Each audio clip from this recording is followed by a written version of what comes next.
Hi guys, welcome back to Pallet some more.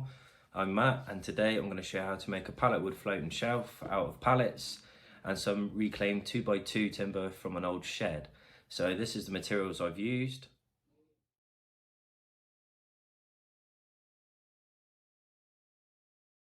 And then I turned it into this.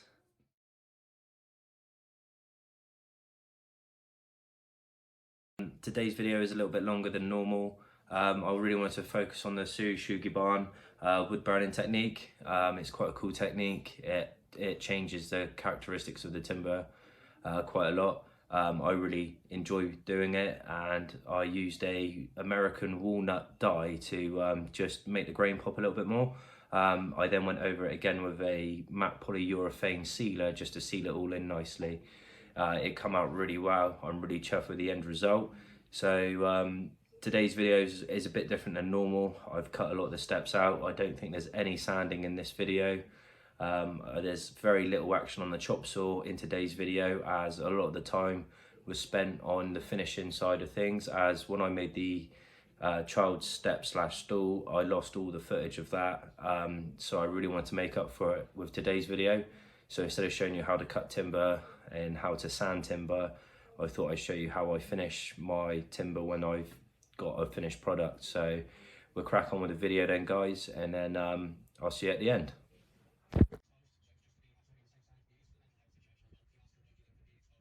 Right, so to start this video off then, guys, I'm going to jump straight into just gluing the bits together.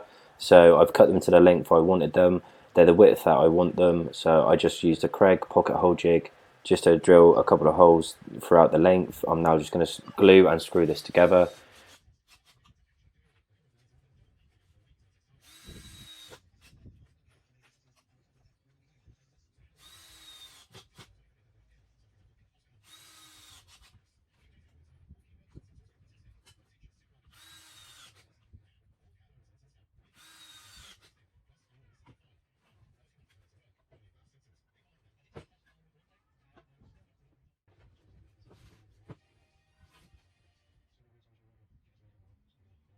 Right, so once I had the top and the bottom of the shelf glued and screwed together, I just got another piece of pallet wood for the front, which worked out really well with what I was using.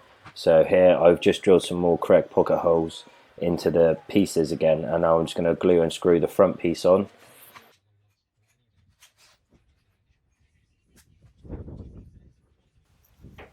Right guys, so as you can probably see, I've got some green tarpaulins in the background. This is just a pop-up gazebo I used. It's raining, it's quite windy, so I've just got it out and popped it up just so I could continue making things. The wind was really bad when I made this shelf. I think it was Wednesday I made the shelf, and it was just so windy. It just blew the gazebo to pieces, to be honest with you guys. So I'm sorry about the audio. The audio is corrupted with lots of wind noise on the microphone. I only use my phone to video, so I'm looking into getting a camera and then getting some extra accessories for the camera to be able to get some better footage and audio for you guys. Right, so again then guys, I'm just using a Craig pocket hole jig just to screw the bottom and the top of the shelf on. I had to put an extra extension bar on, as the one they provide is quite short and it's quite hard to get the angle right, so I just put an extra drill bit on there to just get the length. It all went really well. It's really strong joint. The Craig pocket hole jig is a really good jig. I'd recommend it to anyone, DIYers, professional tradesmen alike. It's a really cracking tool to have in your toolkit.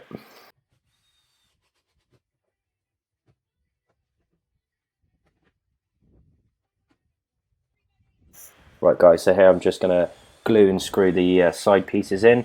So what I done to get this was I just put some 2x2 in between the top and the bottom of the shelf, and then I just took a measurement, and then I went to the chop saw. I cut down a piece of pallet wood to the measurement I had from the 2x2, and then I'm just going to counter bore it with some 4x30 screws, and then the heads are going to be well below the surface so that I can come back and put some pellets in to hide the screw heads.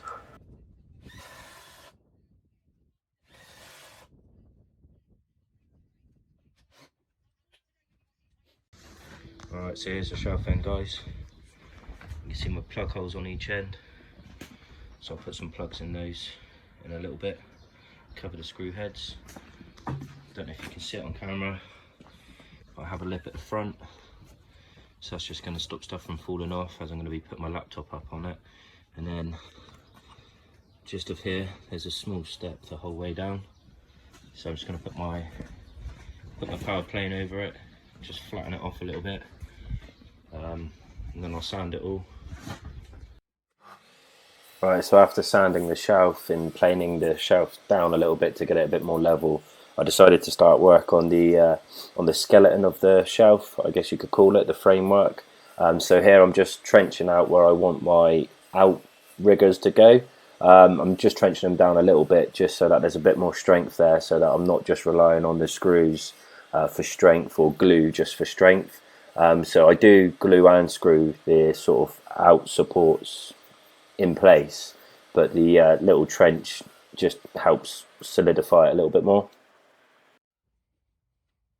So after giving the shelf a little bit of time just for the glue to go off a bit more, I come back and I'm just going to put a dollop of glue in each hole, and then I'm just going to line the grain up on the pellet with the grain on the top of the shelf and on the bottom of the shelf, and then you just put it in place, tap it home, and that's it.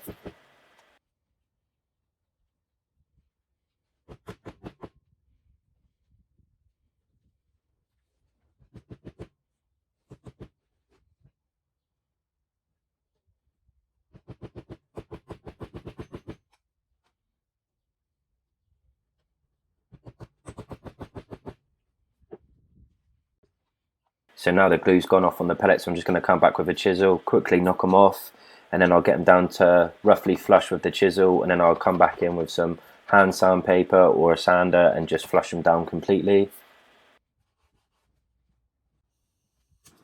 Right, so it's on to my favourite part now, the Shou Sugi Ban. I still don't know if I'm saying that right, but I'm just going to go with it. So the main reason I do this is not to preserve the wood, although I've read that it does help to preserve the wood.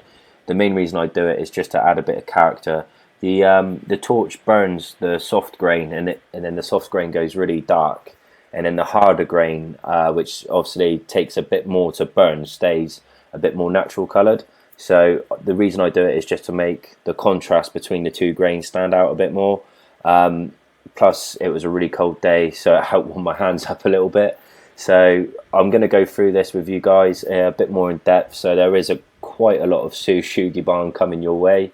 The footage is sped up. I try to give you as much detail as possible on this, just to sort of show you how far I take the burn. I don't burn it that much. The proper way to Shou Sugi Ban is to char the surface of the timber, so that is almost charcoaled, and then you would then come back in with a wire brush and you would actually brush the top layers away. I don't really ever go quite that far. I just sort of darken the timber down a little bit, and then I just come back in with some sandpaper or a sander, and then I just put my finishes over the top. I seem to get good results most of the time with the pallet wood. Sometimes bits burn a bit more than other bits, and you can sort of end up with a bit of patchiness, but I find if you just sand it off and then go back in again, and then after a few attempts you sort of get the burn that you want, and it's all well and good then. So here you can see that when I burn the pellets that I inserted, they really blend in quite well, and you can't really notice them that much.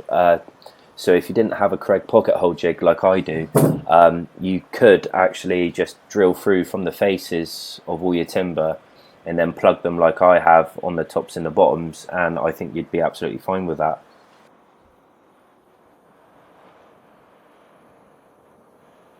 Right, so that's the fun part over. So now it's on to the American walnut wood die.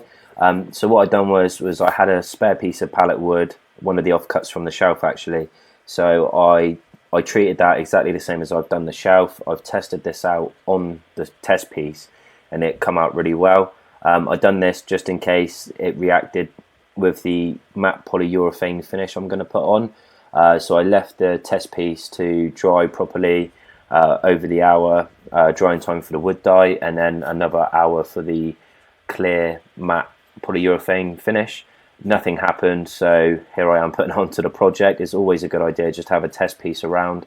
The last thing you want to do is spend hours and hours on a project to get to the finishing stages and mess it up by putting a finish on and then having it react badly. So I advise anyone who does anything like this just to test your products with each other, because I was using two different products. So the clear matte polyurethane is made by Sadolin, and the wood dye was made by a different manufacturer. So sometimes they don't always agree with each other. Luckily for me, they did, and they worked out really well. I'm really pleased with how the polyurethane brought the grain out even more than just with the Shou Sugi Ban. I think the walnut really added a more depth to the grain and into the finish overall. So I'm just going to apply the matte polyurethane now. So again, when you're doing this, just make sure that there's no nail holes or dips in your timber that is going to build up in and dry white in. You always want to go back with a dry brush like I am now and just get any white bits out before you leave it to dry. Right, so that's the shell finished with now, guys, so I have to leave that for an hour to dry. So I'm going to come in now. I'm just putting the framework on the wall. So I've already been in, I've measured the height that I want the shelf to be at. So I've marked it out, and then I've found my studs. So I'm just screwing it into the studs, and then I'm just going to put my level on, make sure it's dead level, and then that's that. I'll just put the other screw in, and it's job done. So it's been an hour now, guys, so I'm going to go out, I'm going to grab the shelf, and then I'm going to bring it in. So it's literally a case of now just sliding it on, and if you've measured everything right and it all goes well, it should just slide straight over the 2x2 structure you've screwed onto the wall. Here I am just showing off a little bit. I had it dead level.